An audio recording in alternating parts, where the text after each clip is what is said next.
History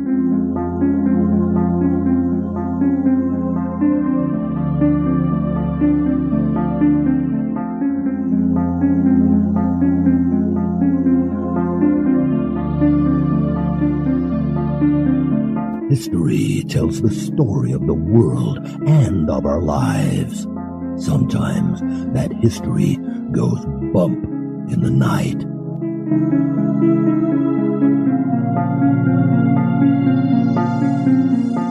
Broadcasting from the center of oddity and the supernatural in Central Florida, it's the History Goes Bump podcast. Hello, you spooktacular people. Welcome to this 462nd episode of the History Goes Bump podcast, Ghost Tours for the Theater of the Mind. I'm your host, Diane. And this is Kelly. Kelly, on this episode, we're going to Mother Russia. All right. So, Kelly, it makes me want to go, hey, hey, hey, hey. Do that Russian kick dance? Yeah. Da-da-da-da-da, da-da-da-da-da. Hey, hey, hey. Egad, just stop before you break a hip. And why don't we just tell everybody right now, we're probably going to butcher everything that's in Russian. Well, yeah, this is true.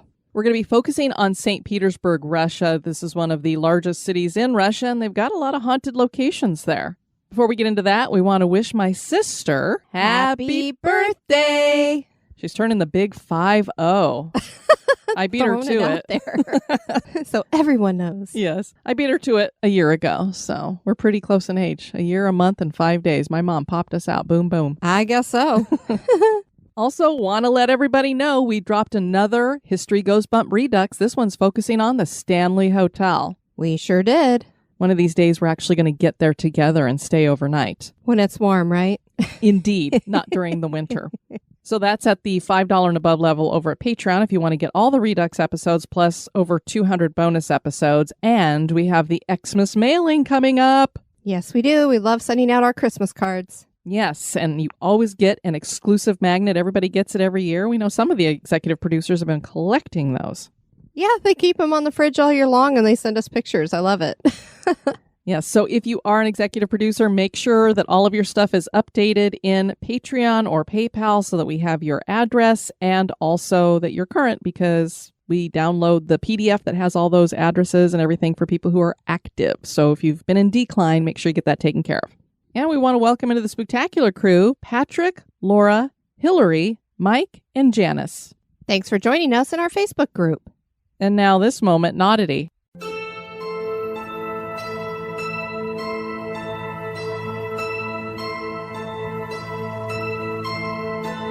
Most people find butterflies and similar insects to be quite beautiful.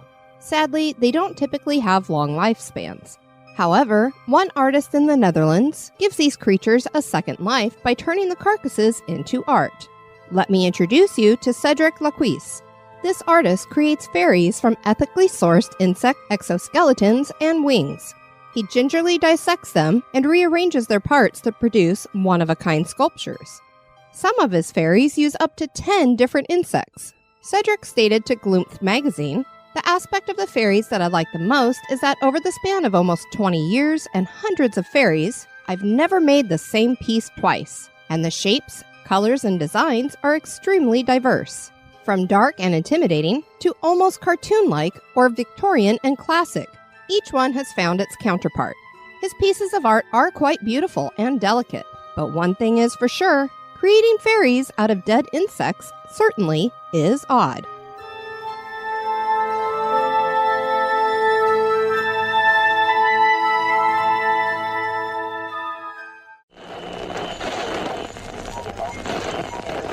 Get out. And now, this month in history.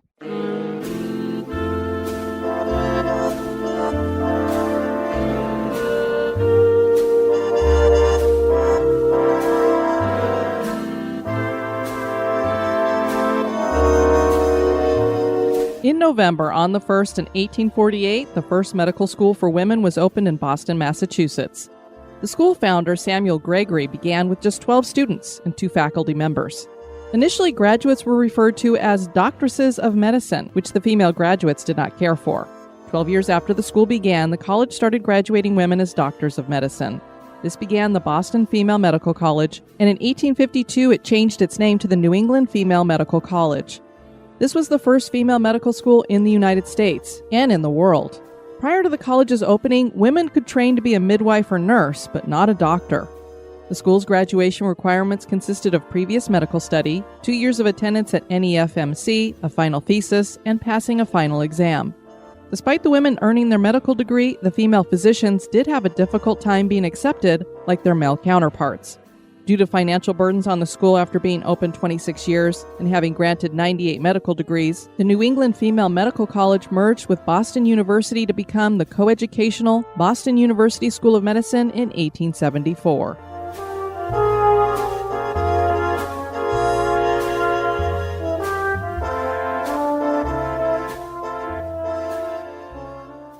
Saint Petersburg is the former capital of Russia and has existed for over 300 years. This is the second largest city in Russia and was home to tsars. The city is replete with beautiful historic structures, many of which still hold spirits from the past. Join us as we share the history and haunted locations of Saint Petersburg in Russia.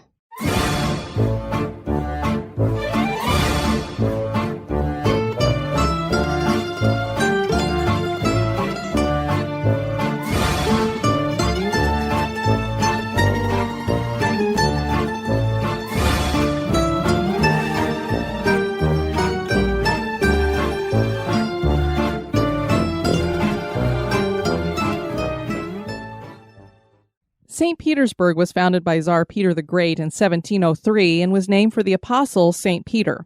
Although Peter the Great has the same name, so I do wonder if it wasn't named for him also. It was hard for some to believe that Peter would want this as a capital because it was a swamp and an unforgiving climate. His vision and unrelenting work ethic that he pushed on the soldiers and peasants that lived there grew a big and powerful city. What that means is that Tsar Peter drove those workers hard to the point of even death for some of them. The city served as the capital of Tsardom and the Empire of Russia from 1713 to 1918, when the Bolsheviks moved their government to Moscow. The city has hundreds of years of history and is considered Russia's cultural center. One of the largest art museums in the world, the Hermitage, is located here. Fyodor Dostoevsky wrote of St. Petersburg, "There's nothing you can't find in St. Petersburg." Living conditions in St. Petersburg were very tough throughout its history as newly freed serfs flowed into the city, and Bloody Sunday in the early 19th century led to the Russian Duma. The city was even named Leningrad for a time after the death of Lenin, who led Russia into Soviet control. During World War II, the city was besieged by German forces. In 1991, the city became St. Petersburg again, and millions of tourists visit the city every year. And many sites here, Kelly, are reputedly haunted. Let's begin with the Bronze Horseman, which stands on Senatskaya Ploshad, which means Senate Square, facing the Neva River. It's surrounded by historic religious and political buildings, the Admiralty, St. Isaac's Cathedral, and the buildings of the former Senate and Synod. This statue was ordered built by Catherine the Great in 1782 and features Peter the Great sitting atop a horse that is reared up on its hind legs. The horse is stepping on a snake that symbolizes the enemies of Peter and his move to reform the country. His right hand reaches out as he leads the country forward. The pedestal is made from a single piece of red granite that is shaped like a cliff, and an inscription on it reads, Petro Primo Catharina Secunda, to Peter the First from Catherine II. This stone is called the Thunderstone and is said to be the largest stone ever moved by humans. The sculpture was created by French sculptor Etienne Maurice Falconet. A 19th century legend claims that enemy forces will never take St. Petersburg as long as the statue stands. And indeed, Leningrad didn't fall during the 900-day siege. The ghost of Peter the Great is seen in many places in the city. His favorite spot seems to be this statue. People claim that if you approach the statue at night that you should be careful, as you may see the spirit of a very tall, dark figure walking near the statue. Even more bizarre are the stories that the statue itself comes to life and Peter steps down from the horse and patrols the streets of his city. And there are some 19th century police reports that claim that a couple of people were found during that era with their skulls crushed, not far from the Bronze Horseman. Alexander Pushkin, the founder of modern Russian literature, wrote a poem in 1833 entitled The Bronze Horseman that reads, "One night while passing by the Bronze Horseman, Evgeny starts cursing Peter the Great for founding the city in such a dangerous location. Out of his mind over the loss of his fiancée, Evgeny fancies that the statue angrily glares at him. Rushing away, he keeps on hearing hooves clattering behind him, and later the madman is found dead. Next we have the Griboyedov Canal. This canal twists through the center of St. Petersburg with more than 21 bridges crossing it. This was once known as the Catherine Canal. One of the highlights along the canal is a mansion that was built in 1759 for General Villebois. Millionaire Baron Vasily Engelhardt owned it during the 1820s and 1830s and hosted extravagant balls and masquerades. Today, the St. Petersburg Philharmonic plays there. Russia's first banknotes were printed along the canal, and the bank bridge is near where this happened. The bridge features 4 griffin sculptures with gilded wings, and some of the grandest churches in St. Petersburg lie along the canal. Something mysterious lurks on the embankments of the canal and is connected to the murder of Tsar Alexander II. Alexander II was Emperor of Russia from 1855 to 1881 and was known as Alexander the Liberator. In the late 19th century, a far-left revolutionary political organization known as Narodnaya Volya, which translates to People's Will, was growing in membership. This was a group that focused on assassinating government officials. On March 13, 1881, Tsar Alexander II was in their crosshairs. This was a Sunday, and the Tsar had just finished attending the Mikhailovsky Menage military roll call. He traveled along Catherine's Canal in a closed bulletproof carriage, followed by 2 sleighs carrying a security detail with both the chief of police and the chief of the emperor's guards. One of the members of People's Will, Nikolai Ryzhikov, threw a bomb at the carriage, but only damaged it. He was quickly apprehended, and the Tsar stupidly got out of the carriage to survey the damage and confront the young man. Wow, that sounds brilliant. I mean, apparently he thought he was the only one in the crowd after him or something, and I was just like, maybe you could confront the young man when you get back to the palace and they bring him before you or something. Right. Let's not get out of the carriage where you're safe. Well, I think he learned his lesson. He's going to.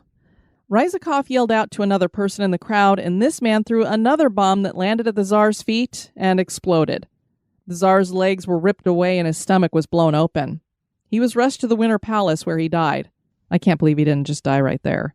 The spot where the attack occurred is now marked by the Church of the Savior on Spilled Blood. When I first saw the name of this church, because I didn't know any of the stories behind this stuff, I was like, why are they calling it Spilled Blood? Maybe because Jesus was crucified? But it literally is because the Tsar was killed there, basically. Right. All members of the People's Will were rounded up, brought to the trial, and executed by hanging. One of those members was Sofia Perovskaya. Her spirit has returned here to the canal and is said to be mischievous. She is seen wearing a long dress with a big red mark around her neck and a blue face and waving a white handkerchief, much like she did on the day the Tsar was murdered. And this served as a signal to the bombers. Legend claims that if you happen to see this spirit, you will fall into the canal and possibly even die. She usually appears in early March on foggy and quiet nights. She's been seen for more than 100 years by many eyewitnesses. Also on the spot where the Tsar died, people claim to hear disembodied moans and sometimes even see the Tsar. Next we have the Mikhailovsky Castle, otherwise known as St. Michael's Castle, which is what I'm going to call it from here on out because I'm having a heck of a time saying the Russian name. St. Michael's Castle sits at the corner of the Fontanka and Moika rivers. The castle is the only one in St. Petersburg. It was built to replace the small wooden palace of Empress Elizabeth Petrovna. St. Michael's Castle is a very unique structure featuring 4 different architectural styles like Baroque, Classicist, Romantic, and Early Empire, and drawbridges because the 2 rivers, and then they made 2 man-made canals, basically made the castle an island unto itself. That's very cool. Yeah, so I mean, if they're only going to have one castle in their town, this is the one to have. It's got the drawbridges and everything. The castle's in the shape of a square with an octagonal inner courtyard.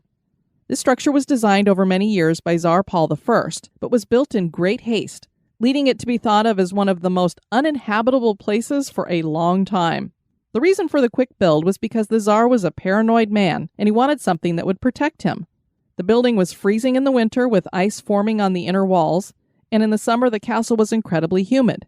Paintings were damaged and the walls began to peel. The Tsar would only live here for 40 nights. Oh my goodness. Tsar Paul I was born Pavel Petro on October 1st, 1754. He was the son of Catherine the Great and Peter III. Peter III was Emperor of Russia for only 6 months in 1762 and was overthrown by his wife Catherine and her lover Grigory Orlov. He was later killed, but not before Catherine became Empress of Russia. She reigned for 34 years and never allowed her son Paul to help with anything politically. She basically sent him away and he was raised by someone else. That's so sad. Yeah. She didn't want Paul to succeed her, but he did when she died in 1796.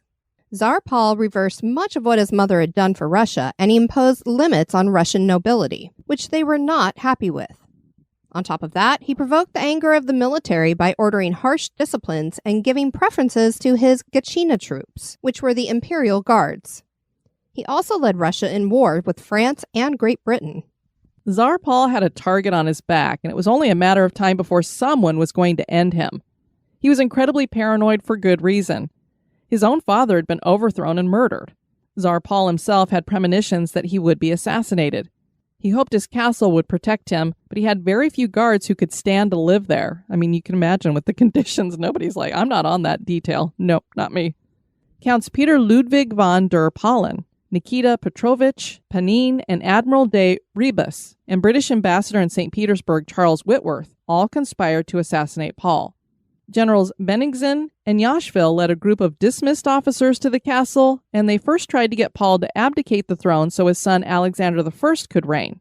And Alexander I had been taken under the wing of Catherine, and she had basically raised him. So she had been grooming him to be the one, but she died before she could say that she wanted him to have the throne. And these dismissed officers were all really drunk when they got here, too. Of course, Paul refused. He was stabbed, strangled, and trampled to death. His son had given his consent for the overthrow, but he didn't support an assassination. That's the problem here. These guys are drunk. They were just supposed to take him into custody and overthrow him and that kind of thing, but didn't go that way. Alexander I was made emperor, and he never punished the officers. The court physician declared that Paul died of apoplexy, which is basically a stroke. How do you get stabbed, strangled, and trampled to death when you're having a stroke? Maybe they were trying to save him. Yeah, that was it. The Tsar had ruled for exactly 4 years, 4 months, and 4 days. And he'd lived in his castle for only 40 days. The number 4, there's something going on here. Not a good number for him. I guess not. I've got to go back into my numerology. I did an episode of The Ghost in You on numbers and stuff, and I got to look up what was 4 again. He was buried in the St. Peter and Paul Cathedral. Kelly, you want to go down a little rabbit hole on the number 4 really quick? Sure. Hello? Hello? Yes, I'm down here in the rabbit hole, and I've brought you with me.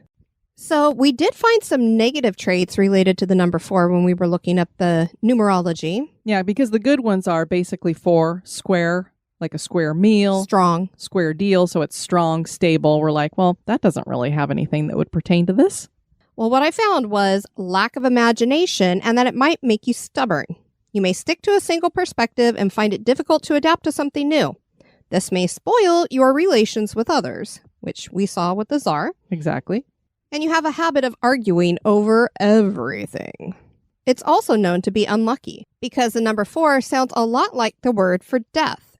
Now, this is for China, but as a result, Chinese buildings often lack a 4th floor, just like in America, we lack a 13th floor. Interesting. Likewise, Chinese drivers avoid license plates ending in 4. All right, so how are we going to get out of here? Why don't you give me a boost on the count of 4? Okay. 1, 2, 3, 4. Oh, God. Okay, that didn't work. We shouldn't have used the number 4. It is unlucky. Give me a boost on 3. 1, 2, 3. And now a little break for a word about one of our sponsors.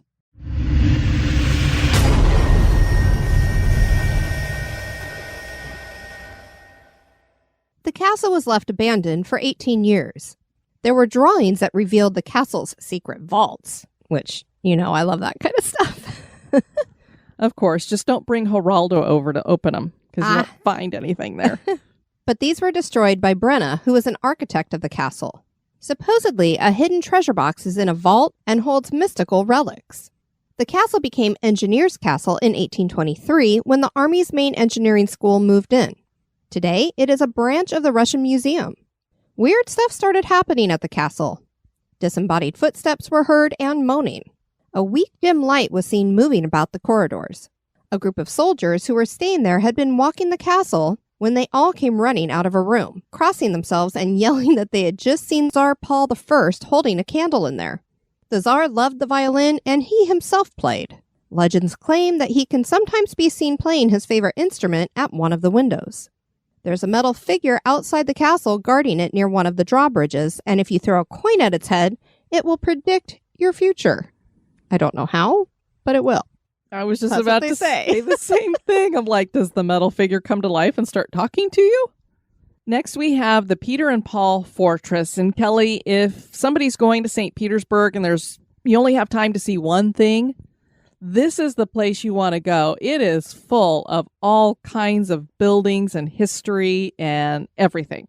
So if you're in St. Petersburg, go to the Peter and Paul Fortress. Take pictures of all the churches and stuff because the churches all look very cool. But if you're going to go into something and check stuff out, this is the place. The Peter and Paul Fortress was established in May of 1703 by Peter the Great and has 24 buildings or other structures to see. The original citadel of St. Petersburg sits on Hare Island by the north bank of the Neva River.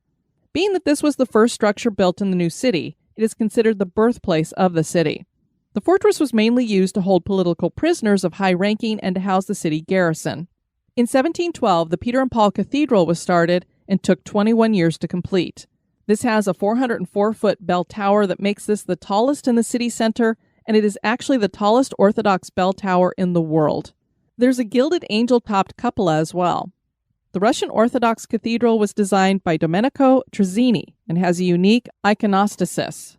The Flemish city of Mechelen, Flanders, gifted a Flemish carillon to the cathedral. The cathedral became a museum in 1924, but religious services started again in 2000. This is also a mausoleum with nearly all of the Russian emperors and empresses from Peter the Great to Nicholas II buried here. And for that reason, this is definitely where I'd want to go. In 1724, one of the world's largest mints was founded here at the fortress by Peter the Great. This is the Saint Petersburg Mint. It started out as just a coinage workshop that made money and medals, but in 1800, the main building of the mint was started. It was completed by 1805 and was designed by A. Porto in the classical architectural style. The building was expanded in the 1830s and then again in the 1840s. A stone wall completed the complex. The Capital Funds building is also part of the mint and was completed in 1843. In the 1870s, the prison block was rebuilt and is known as the Trubetskoy Bastion, named after Count Yuri Trubetskoy. The disgraced son of Peter the Great was tortured and died here. He had worked with others to attempt to overthrow his father. This is a museum sharing the history of the prison and its inmates. The Alexievsky Ravelin was built in 1733 and housed many prominent inmates, including Fyodor Dostoevsky. The Zotov Bastion was named for Count Nikita Zotov, a tutor and close friend of Peter the Great. This once housed the offices of the Secret Chancellery, the Tsar's feared secret police force. The Golovkin Bastion was completed in 1730 and named after Count Gavril Golovkin, the first Chancellor of Russia. A small building in the fortress serves as the ticket office and is known as the boathouse. The structure was finished in 1765 and it housed Peter the Great's small sailboat that he used to learn naval principles as a youth from 1767 to 1931, and that's how long it housed the sailboat. Not how long Peter the Great was actually out there doing his naval principles and stuff.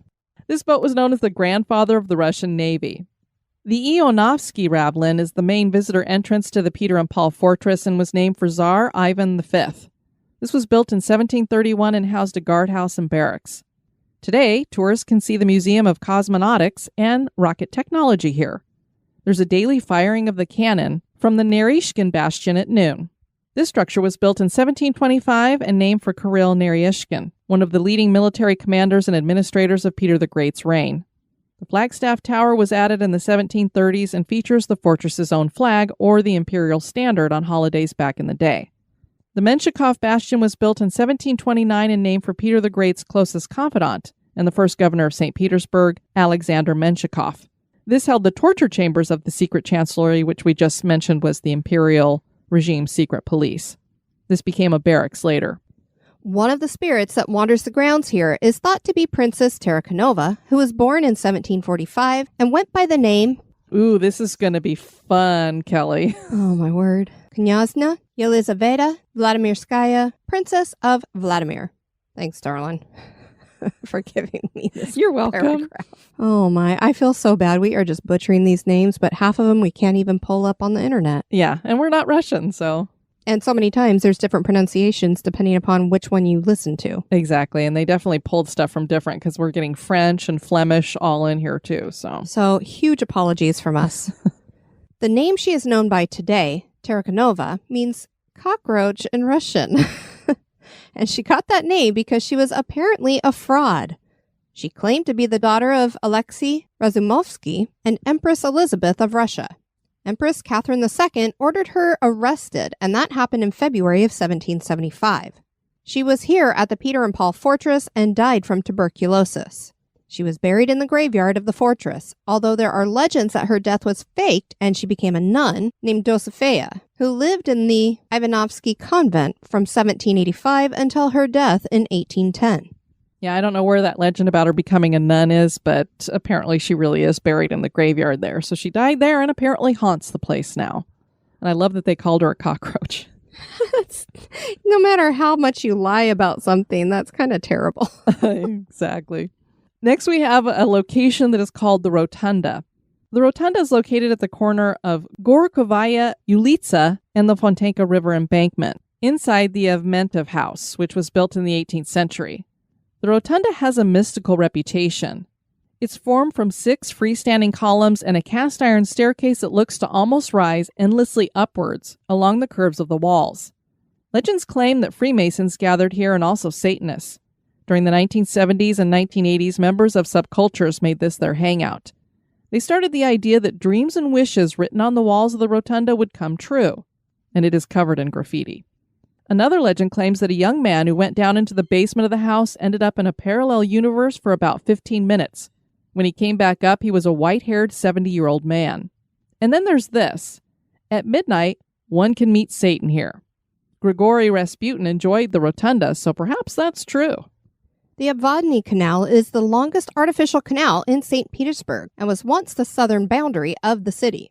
Unfortunately, the canal is a favorite spot for people seeking to end their lives, and many have been successful. But those might not all be by choice. Some who have been rescued have claimed that they didn't mean to jump into the canal, but that they were overwhelmed by a compulsion to jump. Could it be that the restless spirits in the canal are compelling people to join them? And our final location was once home to one of the most infamous and mysterious people in history, Grigory Rasputin.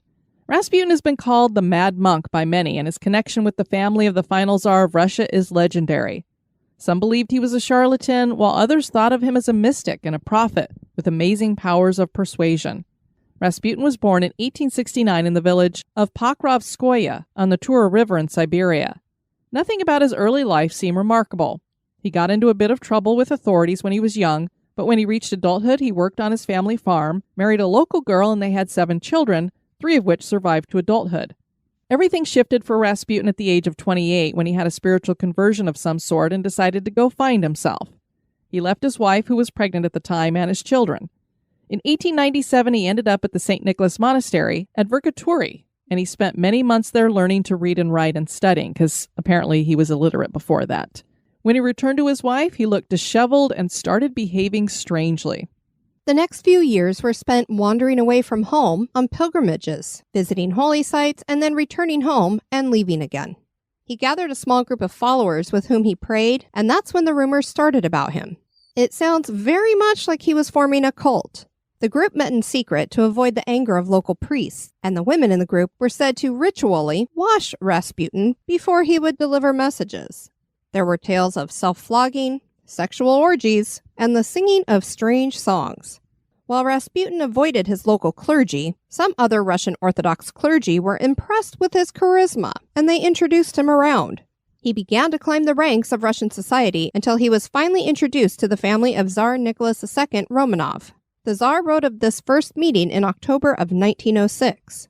A few days ago, I received a peasant from the Tobolsk district, Grigory Rasputin, who brought me an icon of Saint Simon Victory. He made a remarkably strong impression on both Her Majesty and on myself, so that instead of 5 minutes, our conversation went on for more than an hour. Rasputin had a way of reading people, and he gained the trust of the imperial family. They were open to his mysticism as they had consulted other spiritual advisors that were similar to Rasputin. Spiritualism and theosophy were becoming very popular at this time. Rasputin was great at telling them what they wanted to hear, and he claimed to be able to heal people. Nicholas and his wife Alexandra were so impressed with Rasputin that they decided to ask for his help in healing their son, Alexei. Alexei had hemophilia, and although there's no historical proof, there are those who say that Rasputin did help alleviate the symptoms. Alexandra's lady-in-waiting said she believed that Rasputin used peasant folk medicine from Siberia that helped with internal bleeding. Modern historians think that Rasputin protecting the boy from doctors who were giving him aspirin was probably the real cure. Because you can imagine it, they didn't know at that time that it caused you to bleed more, it thinned out your blood. And Rasputin probably didn't know that either, but he didn't want any doctors touching the kid because he was helping him. This success garnered him more favor with the family, and during World War I, Rasputin was giving Nicholas political advice. Rasputin appeared as a holy man to the imperial family, but on the side, he was anything but that. He was frolicking with women in the city and was seen drunk in public many times. Rumors about Rasputin having relations with the Tsarina and her 4 daughters started circulating and got so bad that Nicholas asked Rasputin to leave for a time. So he went on a pilgrimage to Palestine. He returned after a while, and the imperial family was happy to have him back. But the officials around the family were not happy, and they knew they needed to do something, as Nicholas continued to value Rasputin's advice over all others. Rasputin continued to brag about his relationship with the Tsar's family as he showed off embroidered shirts Alexandra made for him. Rasputin was murdered on December 29, 1916 at Moika Palace. This was the residence of Felix Yusupov, the richest man in Russia at the time. And Rasputin was told that Felix's wife wanted to meet with the mystic. She wasn't even in town at the time, but he didn't know that. She was the only niece of the Tsar. This was a ruse planned by a group of conspirators that wanted to protect the Tsar and his family. Rasputin accepted the invitation and was served almond cakes. These were laced with potassium cyanide, but the mystic remained unscathed. The conspirators were dumbfounded. They decided to shoot the guy, so they sprayed him with dozens of bullets. Rasputin bolted from the palace, ran across the yard, and climbed over the fence. The conspirators took off after him and finally caught up with him at the Malaya Nevka River near Kameny Island. There they drowned him in the icy waters. Yusupov wrote in his memoirs, "This devil who was dying of poison, who had a bullet in his heart, must have been raised from the dead by the powers of evil. There was something appalling and monstrous in his diabolical refusal to die." Now, Kelly, of course, a lot of people claim that this was all legend, that maybe he really didn't eat much of the cakes. They said when his body was found that there was a bullet in his forehead, but clearly he couldn't have been running with the bullet in his forehead. So I think he did get hit by a bullet. But yeah, he definitely managed to survive quite a bit before they finally were able to drown him in the river. The body was retrieved shortly thereafter when authorities followed the blood trail. So Rasputin clearly was hit by at least one bullet. The corpse was embalmed and buried at Alexandrovsky Park at Zarko Selo, on the site of the Seraphim Sarovsky Cathedral, which was being built at the time. A little over a year later, the body was exhumed by soldiers, and they burned the body in a furnace and scattered the ashes to the wind. The displeasure of certain segments of society with Tsarism was only more inflamed by the relationship that Rasputin had with the Romanov family. Provisional government leader Alexander Kerensky went so far as to say, "Without Rasputin, there would have been no Lenin." The Romanov family was eventually executed. Except for Anastasia, who apparently lived and continued to go on and on and on and on. If we believe the movies out there and the books that have been written and rumors and things, I think she actually did die with her family. This wasn't the end of Rasputin. His spirit still seems to be in Saint Petersburg. Rasputin had a flat on the second floor of this building located at 64 Gorokovaya Street. People who've lived here claim to see the apparition of Rasputin wandering the halls. They hear his disembodied quiet muttering, and there's the clunky footsteps that cause the floorboards to squeak. His ghost doesn't seem to be threatening, though. And then there was this weird story from the website Russia Beyond. In St. Petersburg, there are many famous cemeteries, and even more stories and legends about them. They say that in the 1970s, the monk Prokopy lived near Nikolskoye Cemetery. He was known for practicing witchcraft and black magic. One day, supposedly the devil appeared before him and offered him a deal. His soul in exchange for immortality. Fulfilling the terms of their agreement, on the night of Easter, the monk lured a young promiscuous girl to the cemetery. He tied her to a cross, gouged out her eyes, cut out her tongue, and filled a church's cup with her blood. Then he had to curse God 666 times and drink the cup of blood before dawn. But the monk ran out of time, and when the first rays of sun shone, he fell dead upon the ground. Witnesses swear that the right leg of the man became a cat, and that since then, visitors to the cemetery started witnessing a huge black cat with gray fur on its chin. That is a weird story. Then, Kelly, you know, when I'm researching stuff, I sometimes come across these fun little things, and I have this fun fact on Peter the Great. He liked to collect oddities and had a cabinet of curiosities. I love that. So he was kind of one of our people. He sent a decree out to Russia to send, quote-unquote, monsters, ugly ones, and other marvels to the museum. He wrote that these items were to instruct and teach about nature, living and dead, and about the artistry that flows from the hands of men. Much of these items were put into Russia's first museum open for the public, the Kunstkammer. There's a collection of artistically prepared specimens of human fetuses, fabricated by Frederick Roysk. The most interesting specimen is Nicolas Bourgeois, or at least his skeleton. Nicholas was from France, and he was considered a giant at 7 feet 2 inches. Peter the Great made him his bodyguard, and his main job was to stand on the footboard at the back of Peter's carriage. He died at the age of 42, and the Tsar preserved his skeleton. Peter's death mask is also at this museum. Saint Petersburg is a city full of grand historical structures representing centuries of Russian history. Are some of these structures haunted by the spirits of that historic past? Is Saint Petersburg haunted? That is for you to decide. I just love looking at pictures from this city. It has so much beautiful architecture there. We'd love to have you guys check out our website at historygoesbump.com. And if you have some feedback, you can send that to historygoesbump@gmail.com. We did hear from Audra. Hi guys, I'm a little emotional today because it's Mom's birthday. She's been gone 7 years. She had Alzheimer's and I wouldn't have her back like that, but I still miss my mommy. Anyway, sorry if I brought you down, but she's still with me. My family believes that butterflies are your loved ones. Literally 2 weeks ago, I was being a real bitch, and a monarch yellow butterfly smacked me in the back of the head, then proceeded to flutter in front of my face for about a minute. My sister laughed and said, "That's Mom telling you to straighten up, girl." I love that. I see butterflies often. Once while having a very loud argument with my husband outside, a butterfly got between us and fluttered in my face for a good minute. I said, "Mom, you didn't like him either, LOL." Oh my gosh. So she's like, "Don't defend him. You didn't like him." Just had to share some random oddities. Thank you for listening. Have a great day. She's not the first one we've heard this from. I think we've shared on other episodes that people have seen butterflies, especially blue ones. I remember somebody had said that they would see blue butterflies every so often and that they thought that that was their mom. Interesting. The only blue one that I'm really familiar with is the blue morpho or morphos from Costa Rica. I got to see some there and it was amazing. Ah, so very cool. I definitely think that our loved ones can show up in those kinds of ways for sure. I want to thank you guys for tuning in to this episode. I've been your host, Diane. And this has been Kelly. You take care now. Bye-bye. This episode has been brought to you by our executive producers. Dispatches from the Grave Digger. We want to welcome into the cemetery Cheryl McMahon. You're going to be put into a chest tomb and enjoy all those Redux episodes. Awesome. Thank you so much for supporting History Goes Bump. You can find History Goes Bump on Spotify, iHeartRadio, Stitcher, Apple Podcasts, Pandora, Google Play, and anywhere you can listen to podcasts.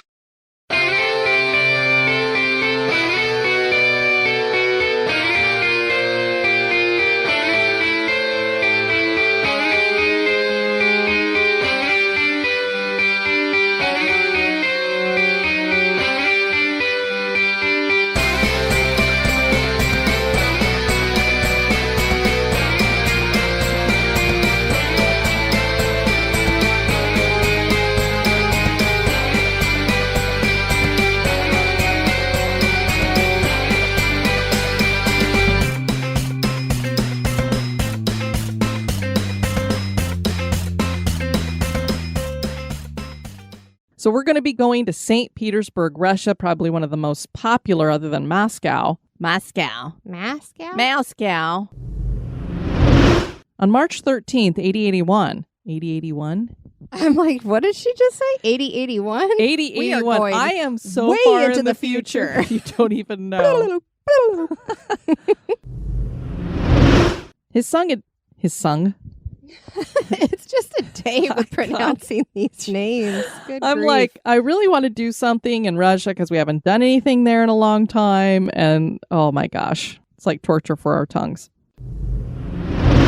Alexandra's lady in waiting said that she believed that Rasputin used peasant folk music from Siberia. What did I say? Oh, music. sorry. I mean, music can Peasant folk music can help just as much as medicine, I'm sure. Music can be used as a medicinal Sure. purpose, but I don't think that's what they meant.